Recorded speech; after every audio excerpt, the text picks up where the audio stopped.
Con la ayuda del Señor, hermanos, estaremos dando continuidad a las cosas que ayer estuvimos viendo como a manera de introducción. Hoy continuaremos viendo los versos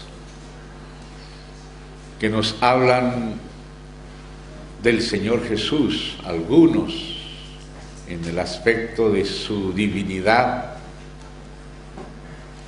y otros en el aspecto de su persona particular como Hijo de Dios en la Trinidad.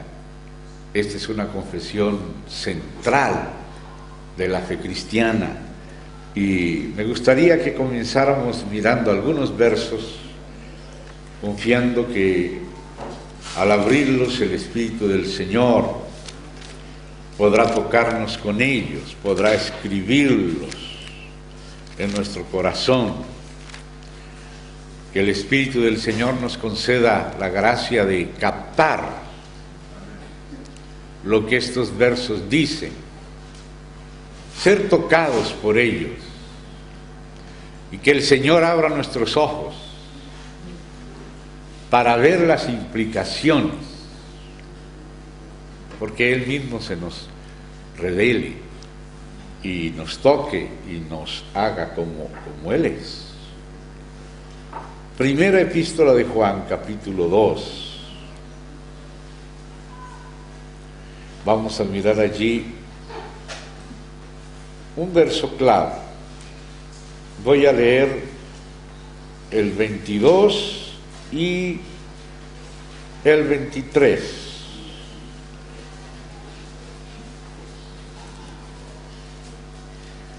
Primera de Juan, capítulo 2, versículos 22 y 23. Inclusive no sobraría leer el 24.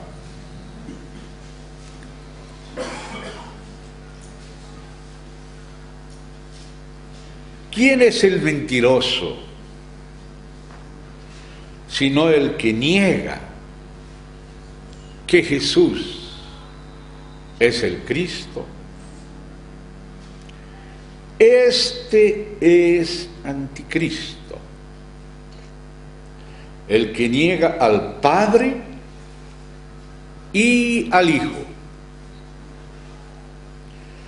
Todo aquel que niega al Hijo tampoco tiene al Padre. El que confiesa al Hijo tiene también al Padre. Lo que habéis oído desde el principio permanezca en vosotros. Si lo que habéis oído desde el principio permanece en vosotros, también vosotros permaneceréis en el Hijo y en el Padre. Es realmente mucho lo que dice aquí el apóstol Juan.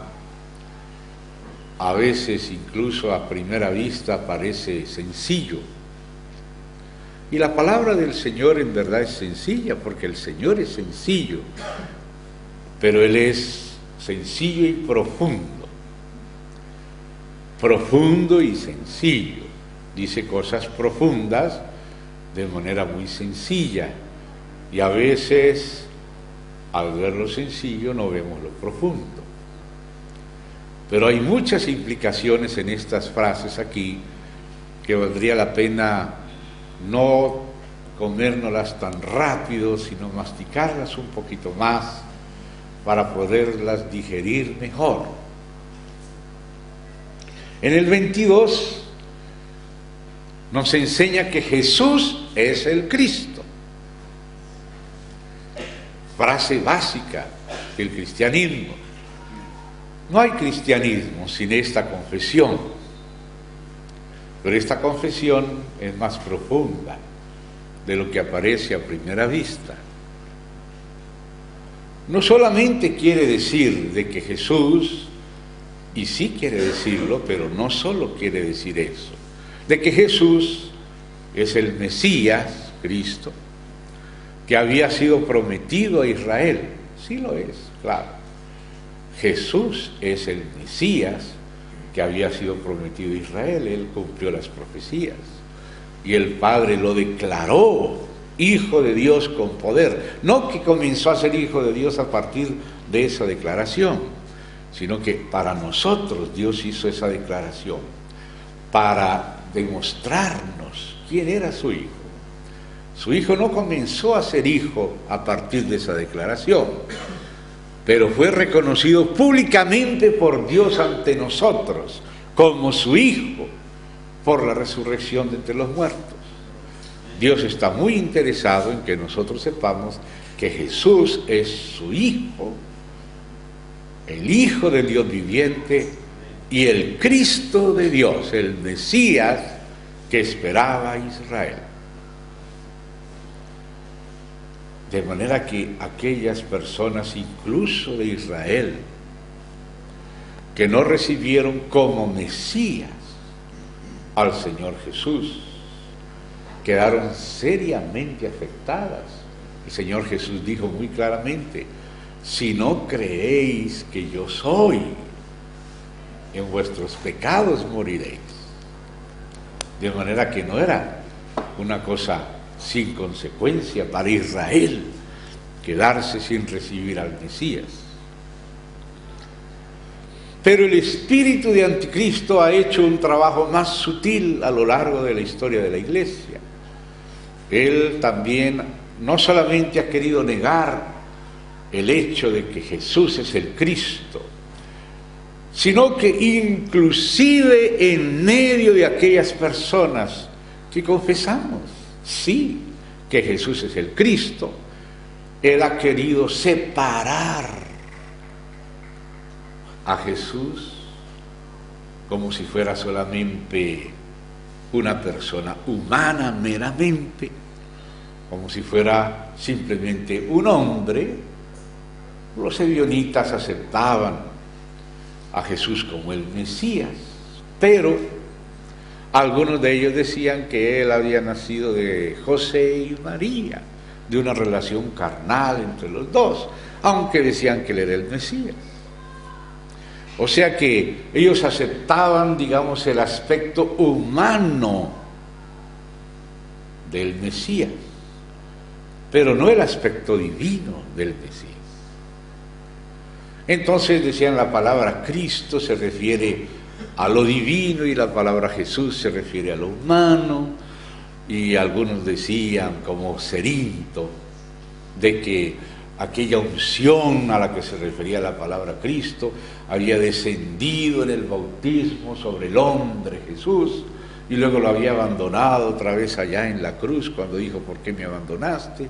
Y hacían una separación entre la persona de Jesús, a la cual se le consideraba solamente como un hombre, y a la persona de la unción, a la que ellos llamaban el Cristo o Dios. Esa es otra manera, el estilo gnóstico, serintiano, no solo el estilo judío clásico de negar el mesianazgo de Jesús, que Jesús es el Mesías prometido a Israel, lo cual eso lo hace también el espíritu de Anticristo. Es una operación del espíritu de Anticristo obrando entre los judíos, que no les deja creer que Jesús de Nazaret, el histórico Jesús del Nuevo Testamento, es realmente el Mesías, el Cristo prometido a ellos desde el Antiguo Testamento. También el espíritu de Anticristo utiliza el gnosticismo para separar la persona humana de la unción, llamarle al Cristo como si fuera el Espíritu en vez de ser la misma persona del Hijo de Jesús, el Cristo. Doctrinas acerca de Jesucristo que presentan otro Jesús, otro Espíritu y otro Evangelio. Si Satanás